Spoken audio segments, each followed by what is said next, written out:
Incomprensiblemente, y dado que todos dicen que somos de izquierda en este país, cuando nos sentimos ultrajados o violados en nuestros derechos, por ejemplo como cuando nos roban, salimos todos a pedir mano dura contra el violador de turno. Nadie quiere al chorro libre. Nadie quiere ejercer análisis de fondo para detectar por qué un maldito cabrón se le ocurrió darse a robar y justo te cayó a vos. Nadie se banca que tras hacer denuncias y pasar horas declarando en comisarías y juzgados el chorro quede libre, o en su caso vos termines tras las rejas por querer defenderte de algo que te tiene repodrido desde hace tiempo, o por defender tu propia vida. Y nadie, mucho menos los políticos del frente, están dispuestos a llevarse para su propia casa a ese chorro, a quien llaman víctima, para su rehabilitación en la sociedad. Aún así, la mitad funcional del cerebro de un votante del frente no le permite mirar en retrospectiva y olvida, u omite entender, que los Rubio, los Curiel, los Corceniak, las Arismendis, y otros tantos izquierdistas de la escuela del 1915, son y han sido siempre los que no mueven un dedo en pos de hacer leyes más duras, de modernizar el pensamiento de la sociedad y ponerse inflexible en donde hay que ponerse inflexible, y dar mensajes y herramientas tanto sociales como legales y de funcionamiento para que aquellos que quieran pasarse de vivos afronten las consecuencias de sus actos. No. En su lugar han refrendado la misericordia con el cuento de los marginados, y los excluidos del sistema. Han hecho la plancha con el cuento de que no se puede tocar a nadie que atente contra la vida de los que sí eligieron vivir decentemente. Han sido obsecuentes con la inexplicable idea de soltar chorros de las cárceles. ¿En dónde mierda se ha visto tal cosa? Solo en Uruguay, y por si fuera poco, los encargados de la seguridad como el perro Vázquez, exhorta a la población a no armarse ni defenderse. Pero, ¿dónde se ha visto tal grado de estupidez? La pregunta que cabe es, ¿acaso si yo siendo chorro se me ocurriera treparme por la verja que protege a la casa del perro Vázquez o la de su hermano en el Prado, ellos no estarán armados y listos para defenderse? Si un chorro entra a la casa del doctor Vázquez, la pregunta es, ¿permanecerá impávido en el uso de su defensa haciéndole caso a la sugerencia de su hermano? ¿O el guardia de seguridad me pone la primera bala en la nuca antes de preguntarme si soy un marginado social? Porque vamos, por algo los tienen, ¿no? No nos jodan más. Somos muchos los que estamos con los huevos llenos. Y seguimos exiliándonos a pesar de crisis en otras tierras. Aún así, el ser del frente es algo mitológico. Y en función de ello, si bien puteamos por los carritos con caballos, por los paros de Adeón, por la justicia de mierda que siempre protege más al chorro que a la víctima, si bien nos quejamos porque un puñado de mugrientos arma una batalla campal en cada clásico de fútbol, si bien nos quejamos por los acomodados empleados públicos, quienes han incursionado al aparato público con la izquierda más que con nadie en los pasados 30 años, nos quejamos por del precio de las patentes, del huevo que vale el combustible, de las calles de Montevideo, de la mera actitud recaudadora de los chanchos de la comuna, de los niños que siguen pidiendo monedas en la calle, que dicho sea de paso, Marina Arismendi prometió ir a buscar para sacarlos de allí, si bien nos quejamos del costo de vida asociado al alquiler de una vivienda, cuyos precios a causa del mal instrumentado IRPF terminó encareciendo e inflando precios de alquileres para la clase media, nos quejamos de la pésima atención al cliente de Antel, nos quejamos de vez en cuando el por qué un simple Ford Escort vale 3 veces más en Uruguay que en Chile. Con todo, el ser progre está de más. Se protestaba en contra de las multinacionales que la derecha quería traer para expropiarse de la tierra. Indiscutiblemente esas son solo algunas de las causas nacionales sobre los que se basó la izquierda en su lucha como movimiento intelectual, que la llevó a ganar votos, adeptos y simpatías, con la ayuda de las sucesivas crisis económicas y depresiones varias. Crisis estas, que posibilitaron convencer que el sistema político-económico sobre el que vivíamos desde la salida hacia la democracia, incluso hablaron hasta de los últimos 165 años vividos, era un fracaso y que nunca podría elevarnos a los niveles de excelencia, no solo económico, sino social, político, y cultural hasta en cierto punto, que en su lugar sí podría facilitárnoslo la obra llevada a cabo por una coalición de diferentes y variados actores que componían lo que pasó a llamarse Encuentro Progresista. Viendo en perspectiva los hechos, en tiempos pasados de profundos huracanes cuyas tempestades no tenían fin, bajo las 7 plagas de Egipto, como el propio Mujica dijo una vez, era muy fácil convocar a la masa más combativa, sindicatos y estudiantes, para formarlos y ubicarlos en dirección hacia el bloqueo de las estructuras en el funcionamiento de los aparatos del Estado a diversos niveles. En tal sentido, eso fue lo que sucedió en su época con la reforma de la educación de Rama. Una reforma por demás compleja que no debería ser tomada como una materia más de opinólogos porque aún en nuestra inocencia podríamos distorsionar todo aquello que implicaba. Aún así, es conocido por todos que aún los propios protagonistas al interior de dicha reforma, opositores y defensores, manifestaban muchos tópicos atendibles y dignos de escuchar en el debate erudito de ideas, por supuesto.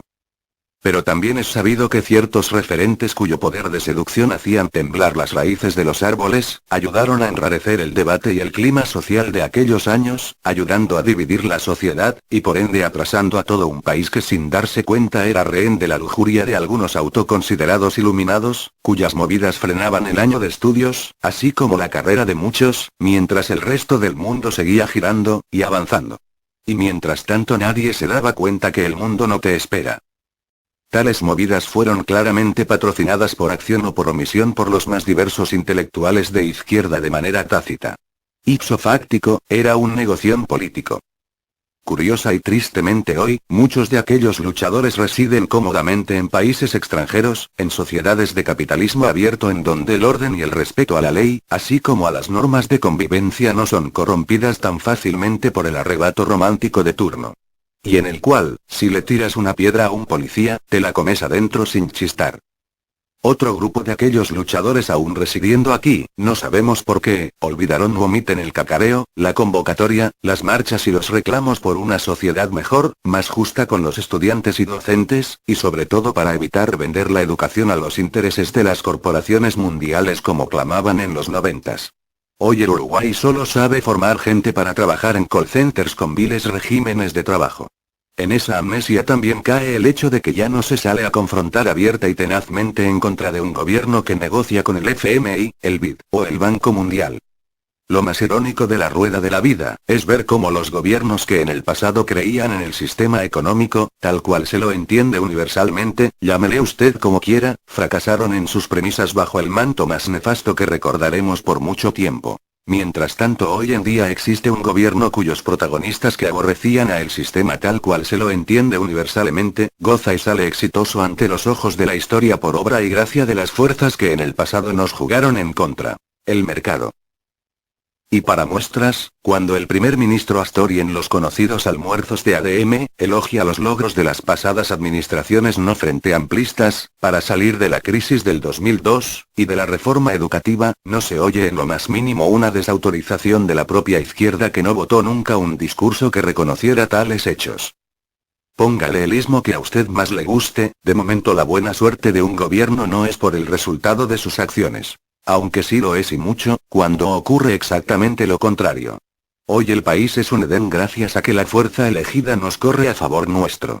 Lo triste, es que nada parece estarse haciendo en pos de terminar con ciertos vicios bajo los cuales el libre mercado te pasará factura de manera lapidaria cuando su viento deja de jugarte a favor. Dejen de gastar, dejen de tirar la plata, ser más práctico en aplicar soluciones, y no nos comamos la pastilla con el cuento de que se venden más LCDs que nunca, más autos que nunca, o más shopping que nunca. Vivimos enrejados, con temor, y librados a la suerte. Porque el Estado no responde en aquello que se precisa. Excepto para pasar a cobrar.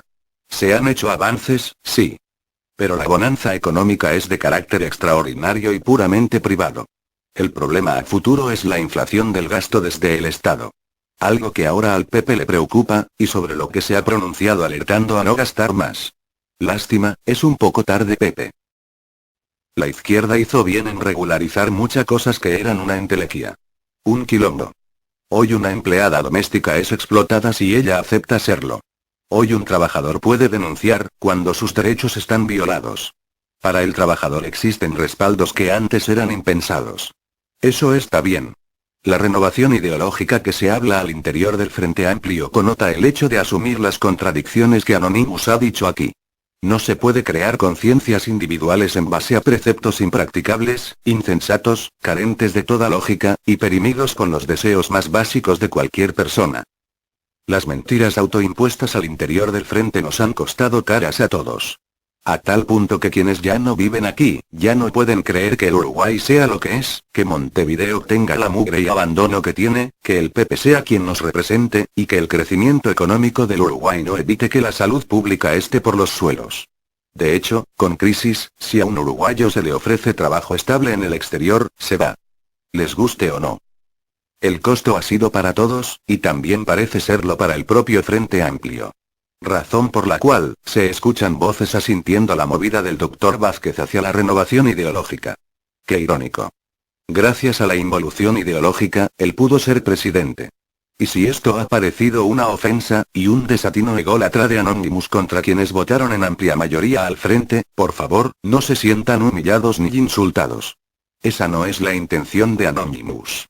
Todos nos equivocamos. Piensen en las palabras del expresidente Vázquez. Las mayorías también se equivocan. Por el bien de todos, es hora de reconocer nuestros errores, como votantes y como actores sociales. Ser menos dogmáticos y más pragmáticos. Lo que deje de servir, sacadlo. Que venga otro que lo haga mejor. Y así, ante ese rigor, la política podrá estar más atenta a lo que la gente reclame. Porque así sabrán que si ellos no se mueven, nosotros los sacamos. Somos Anonymous. Somos Legión. Somos sentido común. No peleamos por el poder. No olvidamos. Somos sentido crítico, por eso hablamos lo que hablamos, sensatez de criterio.